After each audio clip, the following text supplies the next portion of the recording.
పిల్లల సంరక్షణ కోసం పర్సనల్ సేఫ్టీ ఎడ్యుకేషన్ కార్యక్రమాన్ని నిర్వహిస్తున్నట్లు పడాల చారిటబుల్ ట్రస్ట్ తెలిపింది. కాకినాడ సీపోర్ట్ సహకారంతో 2023 డిసెంబర్ 18న ఈ సంస్థ ప్రారంభమైనట్లు నిర్వాహకులు వెల్లడించారు.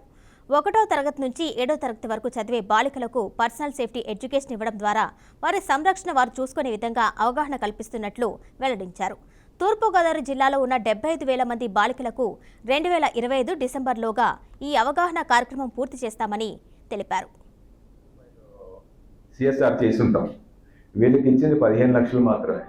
కానీ ఇంత వాల్యుబుల్ ప్రాజెక్టు ఇంకెక్కడ మాకు అసలు ఆ సాటిస్ఫాక్షన్, మంచి ప్రోగ్రామ్ చేస్తున్నాం అన్న సాటిస్ఫాక్షన్, దాంతోనే ఇవాళ మీ ముందుకు రావడం జరిగింది. Education is our passion. So విద్యారంగంలో ఉన్న రకరకాల సమస్యలు ఉన్నాయి. ఈరోజు పిల్లలు చదువుకోవడం లేదు, అక్షరాలు నేర్చుకుంటున్నారు, అక్షరాస్యులుగా తయారవుతున్న తప్ప విద్యావంతులు తయారు కావట్లేదు. సో అక్షరాలకి విద్యకి తేడా ఏమిటి అంటే, పిల్లల్లో జీవన నైపుణ్యాలు కావాలి. చిన్నప్పటి నుంచే మార్కులు ర్యాంకులు చదువులు కాకుండా స్కూల్ క్యాంపస్ దాటిన తర్వాత ఎలా బ్రతకాలో తెలియాలని చెప్పేసి ఒక మాడ్యూల్ ఒకటి చేస్తున్నాం. అలాగే కెరియర్ కౌన్సిలింగ్ ఒకటి ఉంది. కెరియర్ కౌన్సిలింగ్ అంటే 10th క్లాస్ తర్వాత ఎంపీసీ బైపీసీ ఒకటే ప్రపంచం కాదు, నాకున్న ఇంట్రెస్ట్లు ఏంటి, నాకున్న ఎబిలిటీస్ ఏంటి అనేవి అర్థం చేసుకొని 7th 8th క్లాస్లోనే ఒక కెరీర్ గురించి పూర్తి అవగాహన ఇస్తేనే పిల్లలు సక్రమంగా పైకి వెళ్తారనే ఉద్దేశంతో అదొక మాడ్యూల్ తయారు చేశాను అనమాట. ఎందుకంటే ఆ చిన్న వయసు నుంచి వాళ్ళని ఎడ్యుకేట్ చేయాలి, ఆ అవేర్నెస్ క్రియేట్ చేయాలి. ఎందుకంటే ఈ రోజుల్లో there are so many immoral things happening. So ఒక చైల్డ్ ఫ్రెండ్ పేరెంట్స్ ఉండాలి.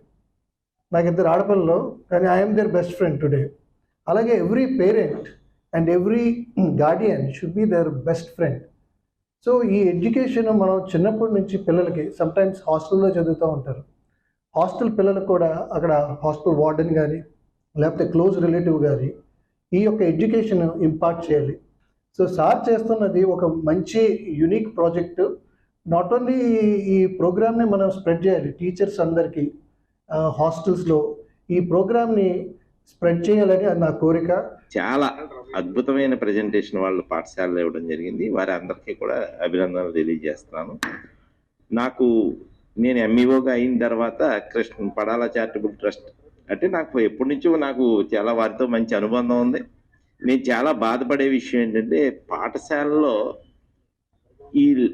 ఈ చైల్డ్ అబ్యూస్, ముఖ్యంగా సెక్షువల్ అబ్యూస్ జరుగుతుందంటే ఎందుకో మనసు గుండెలు పిండేస్తున్నట్టు అనిపిస్తుంది.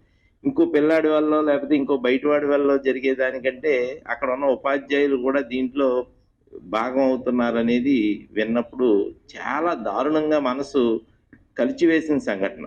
దాని గురించి ఎప్పటి నుంచో మన పడాల చారిటబుల్ ట్రస్ట్ తరఫున పోరాటం అది చేస్తున్నారు. నాకు తెలుసు చాలా విషయాలు సార్తో నేను చాలాసార్లు మాట్లాడిన సందర్భాలు కూడా.